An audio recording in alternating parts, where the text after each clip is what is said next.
प्रिय बच्चों, कक्षा 9th हिंदी क्लास में आपका स्वागत है। मैं Arvind Kumar Soni, GRV inter college Rath से।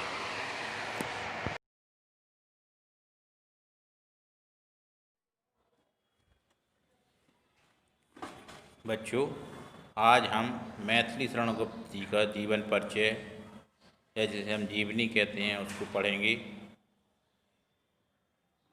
मैथिली शरण गुप्त राष्ट्र कवि के रूप में जाने जाते हैं। इनका जन्म सन 1886 ईस्वी में उत्तर प्रदेश के झांसी जिले के चिरगांव नामक स्थान पर हुआ था। कायस्थ परिवार में इनका जन्म हुआ। पिता का नाम रामचरण,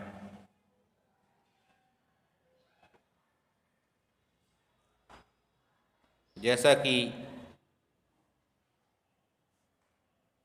इनके राष्ट्र कवि होने के बारे में कुछ जानकारियां हैं कि पिताजी के सानिध्य में रहकर जब इन्होंने काव्य रचना प्रारंभ की तो ये अपने पिता से बहुत प्रभावित थे। बालकाल से ही काव्य रचना करते थे। घर पर ही रहकर इन्होंने स्वाध्याय किया। महावीर प्रसाद द्विवेदी जी के सानिध्य में रहकर इन्होंने हिंदी साहित्यिक सेवाओं का प्रचार प्रसार किया। जैसा कि हमने बताया कि राष्ट्र कवि के रूप में ये प्रसिद्ध हैं। उसका कारण ये है कि द्विवेदी जी गांधी जी से बहुत प्रभावित थे। पिता सेठ रामचरण जी अत्यंत सहृदय और काव्यानुरागी व्यक्ति थे। इनकी शिक्षा दीक्षा घर पर ही हुई, जैसा कि हमने बताया। इन्होंने हिंदी, संस्कृत, बांग्ला, मराठी आदि भाषाओं का ज्ञान प्राप्त किया। महावीर प्रसाद द्विवेदी जी के संपर्क में आकर इन्होंने सरस्वती पत्रिका में अपनी रचनाओं को प्रकाशित कराया। गुप्त जी को आचार्य महावीर प्रसाद द्विवेदी का विशेष प्रोत्साहन था, सहयोग था। द्विवेदी जी की प्रेरणा से ही इन्होंने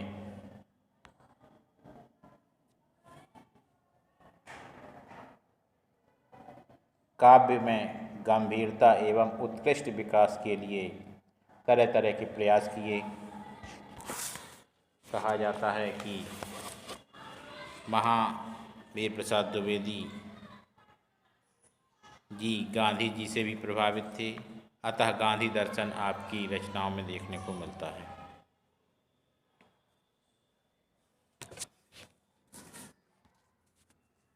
जैसा कि इस महान कवि के बारे में बताया, आगरा विश्वविद्यालय से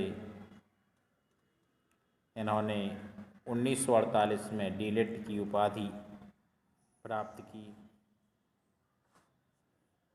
साकेत नामक महाकाव्य पर इन्हें मंगला प्रसाद पारितोषिक सम्मान दिया गया।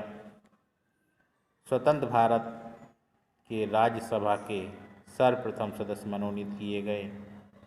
सन 1964 में आपकी मृत्यु हो गई। महान कवि गुप्त जी ने कुल मिलाकर 40 ग्रंथों का संपादन और रचना की। इनमें इन्होंने मौलिक और अनूदित रचनाएं भी सम्मिलित हैं। प्रबंध काव्य, खंड काव्य, चंपू काव्य भी इन्होंने लिखा। मौलिक जो ग्रंथों में अगर हम देखें तो जयद्रथ वध, भारत भारती, पंचवटी, नहुस आदि रचनाएं हैं। भारत भारती गुप्त जी का सर्वप्रथम खड़ी बोली की राष्ट्रीय रचना है, जिसमें देश की अधोगति का मार्मिक वर्णन किया गया है। कला पक्ष बहुत ही सुंदर है द्विवेदी इनका, गुप्त जी का। भाषा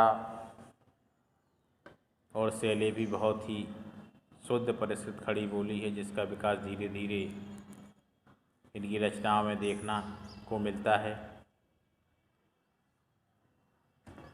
राष्ट्र प्रेम और समाज सुधार इनकी रचनाओं का मुख्य विषय रहता था। गुप्त जी प्रकृति चित्रण में भी सरिस्ता और सजीवता के साथ अपने भावों को व्यक्त करते थे। संवादों की अभिव्यक्ति अत्यंत सरल और तर्कसंगत ढंग से प्रस्तुत करते थे।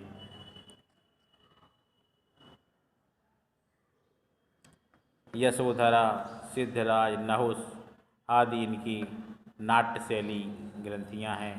उपदेशात्मक में भारत भारती, गुरुकुल, भावात्मक रचनाओं में झंकार, प्रबंध शैली में साकेत, पंचवटी, जयद्रथ व्रत आदि रचनाओं को इन्होंने बड़े ही सहज और मार्मिक ढंग से प्रस्तुत किया है। गुप्त जी के बारे में बहुत सी बातें और भी जानने योग्य हैं कि इन्होंने प्रबंधात्मक शैली और उपदेशात्मक शैली का प्रयोग किया। गुप्त जी का अगर हिंदी काव्य जगत में स्थान देखें तो इनका अनुपम स्थान है। सही अर्थों में ये राष्ट्र कवि थे, क्योंकि इन्होंने अपनी प्रेरणादायक और उद्बोधक कविताओं से राष्ट्रीय जीवन में राष्ट्रीय चेतना का संचार किया। बच्चों, आज हमने इनका जीवन परिचय पढ़ा, इसको आप अपनी कॉपी पर लिखेंगे।